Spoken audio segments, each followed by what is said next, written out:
go. Get my chats pulled up. And we will get this going. Post it on Twitter real quick. X, sorry. Copy. Paste. Post. Ooh, let's make sure we're muted today. There we go. There we go.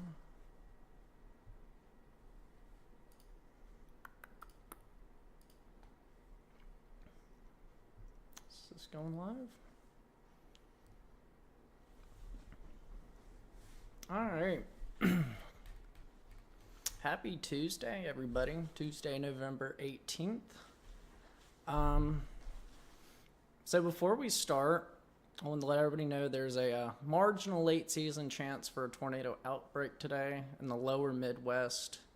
I just checked. The supercells are starting to form now, so be careful. I'm not a meteorologist, but it's better that everyone in that area is informed rather than surprised. So if you're in Missouri, Illinois, Indiana, Kentucky, and even Tennessee, keep an eye on the weather this evening. Just be careful. This is what many would consider a late season outbreak, is peak tornado season in the areas, typically from April to June. But if you're concerned at any point, just turn this off. Go watch the local weather station, and they can better inform you of the threats today than I can, I promise.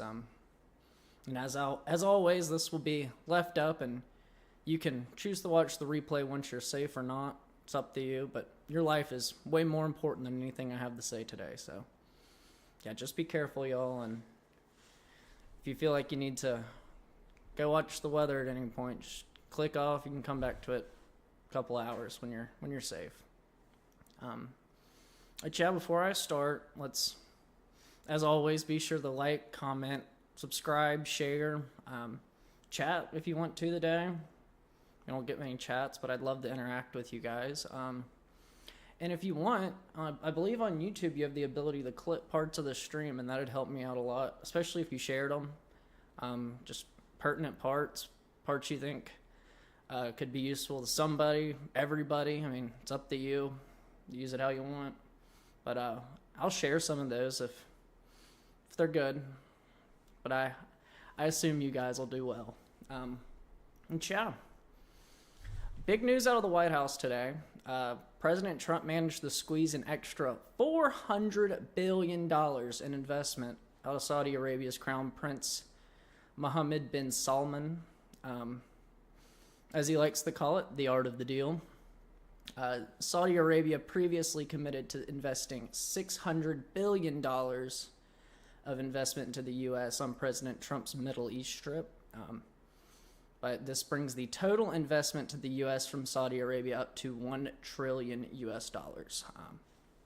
Awesome.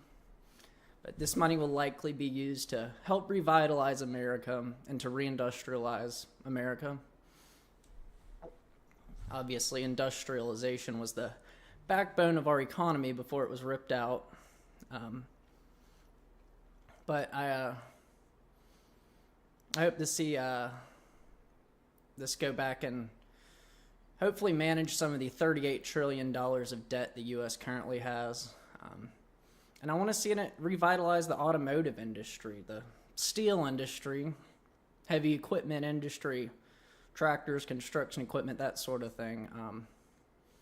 And even transportation. Maybe we can use it to fix our infrastructure, or roads, which are economic lifelines here in America. They're in despair. Or even building rail, because the only thing that can haul more freight than a truck is a train. But I'd like to see trains filled with commerce once again, going back across the country. That'd be pretty awesome. But like I guess you know, but railroads contributed as a major factor to establishing some of the greatest cities this country has to offer. These were called railway towns back in the day, but some of these include but are not limited to. You have Los Angeles, Atlanta, Chicago, St. Louis, Sacramento, Kansas City, Nashville, Salt Lake City, Pittsburgh, Durham, Denver, Baltimore, and Las Vegas, just to name a few of these railway towns. But I digress.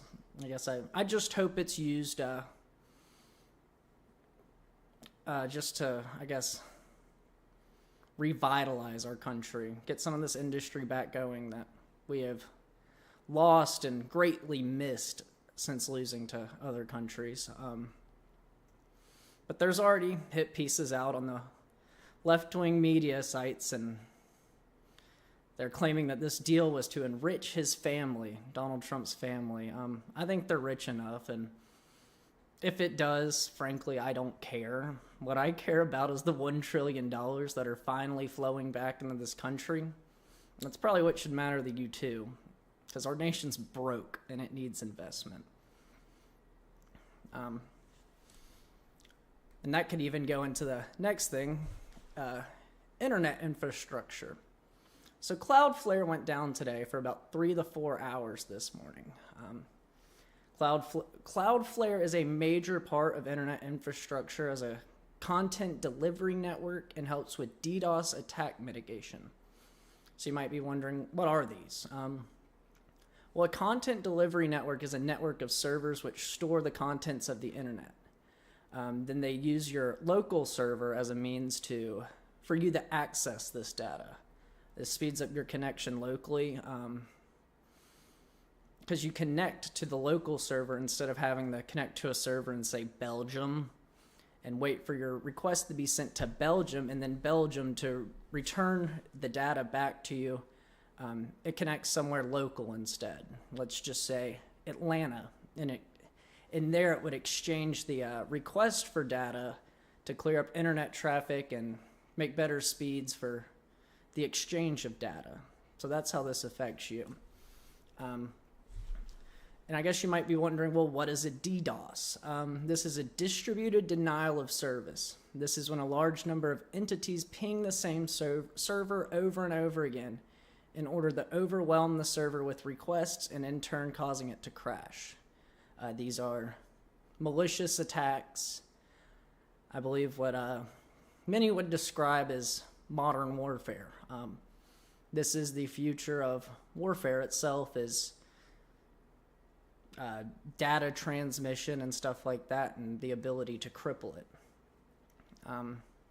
But Cloudflare said that this was caused by a spike in unusual traffic to one of its data centers, which sounds like a DDoS attack itself on Cloudflare. Well, you're probably wondering, well, why does what happened to Cloudflare matter to me? To use the internet for work, you may have noticed websites not working today. You may have been unable to access bank accounts, news websites, social media, and you might have not been able to use your artificial intelligence today. Platforms like ChatGPT were down as well. A few months ago, a similar situation happened with Amazon Web Services. This caused a huge disruption in regular commerce.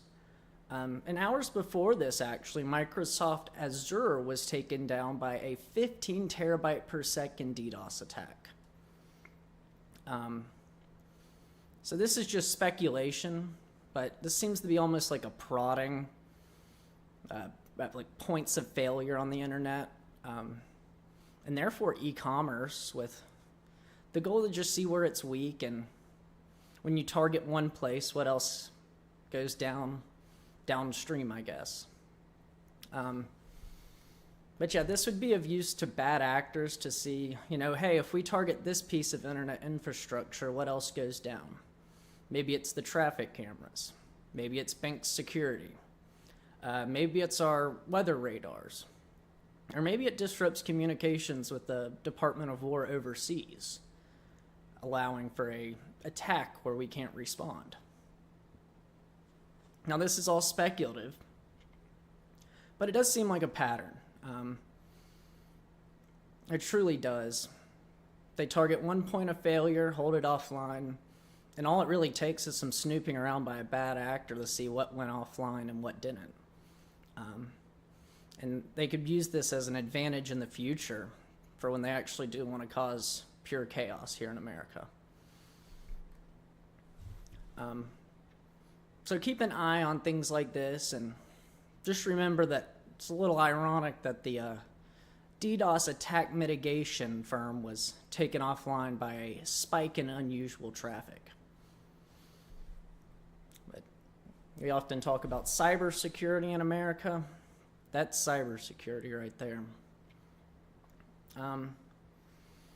Well, today the House of Representatives voted on the Epstein Files Transparency Act. I know I said I never wanted to talk about this again until something happened. Well, today something happened. After Representatives Thomas Massey, Ro Khanna, and Marjorie Taylor Greene's press conference today, the vote on the Epstein Files Transparency Act hit the floor.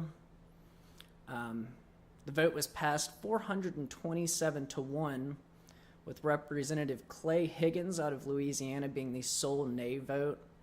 I believe he did this, he said, because it was unnormal to judicial proceedings or something of the sort. I guess that's his prerogative.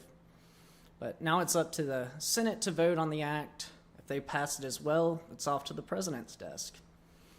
I guess that's where he will either choose to sign it, not sign it and let the 10 days pass, allowing it to become law, or Congress might pocket veto it in those 10 days. But we'll see. Or, in a crazy turn of events, he might just veto it himself. But as of right now, the Epstein Files Transparency Act is on the way to the Senate. So yeah, that's where we're at right now. But I guess right before I came on, I saw a clip of Speaker Mike Johnson, sorry. And he said they would have 30 days to release the files if passed. But the originating intelligence agency would be able to redact anything containing their critical sources and methods. So that's it. We're probably getting nothing. But that's where we sit today. Something that's been going on in the, I guess, right-wing media sphere, the podcast sphere, as some people like to call it, is the Tucker Carlson-Nick Fuentes situation. So I'm going to offer my opinion on the Tucker Carlson-Nick Fuentes debate, or situation, if you want to call it that, whichever one. But it's just far too prevalent in the media for simply no reason. I've watched Tucker, I've watched Nick, I've watched Tucker a much longer time, actually. But these attacks on them are shameful. Not on Tucker or Nick, but the people doing these attacks. Our country, the United States, was founded on the principle of free speech, free press, amongst others. So who is anyone to say who someone can or can't talk to, or who someone can or can't quote-unquote platform? Now I came up with a little hypothetical. It might be a little hyperbolic, but I'd throw it out there. And what if you were given the opportunity to have a conversation and talk to what is considered one of probably the worst men in the world right now, Rocket Man Kim Jong-un? If you were given that opportunity, would you take it? I'll give you my answer. If I could interview him, I definitely would. I'd enjoy picking his brain and getting the insight behind the decisions he's made. I don't think we'd agree on much. In fact, I find a lot of the things he's done just plain evil. But, I also concede that we could get along on a few things. I've heard he likes sports, particularly basketball. I like basketball. We agree on that. Does it make me evil? Am I evil for agreeing with Kim Jong-un that basketball is fun? I'd hope not. And would I deserve to be canceled for talking to or quote-unquote platforming Kim Jong-un? I'd say the obvious answer is no. Nobody needs to be canceled for having an honest conversation. Nobody really needs to be canceled in general, but that's another topic for another day. But the same applies to both instances. Whether I interviewed Kim Jong-un or Tucker Carlson had Nick Fuentes on for a conversation. We didn't fight decades of wars for free speech to let some neocon determine who you can and can't talk to. It's unreal. It's crazy. The First Amendment's absolute. There shouldn't be gatekeepers of the First Amendment, especially not in the media. And you certainly shouldn't try to ruin people's lives for having a good faith conversation. It's not fair. It's not fair to anyone involved. But beyond that, you certainly shouldn't promote shrouded threats or just plain threats to people or using the title of a journalist. That's just media malpractice. You should not use your platform as a journalist to attack people, especially unless it is a factual thing.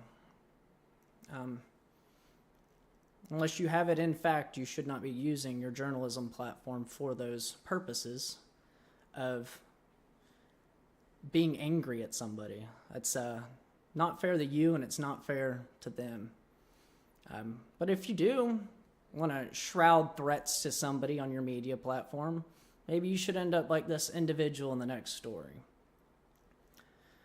A Michigan man named JD Vance was just sentenced to 2 years in prison for threatening Vice President JD Vance.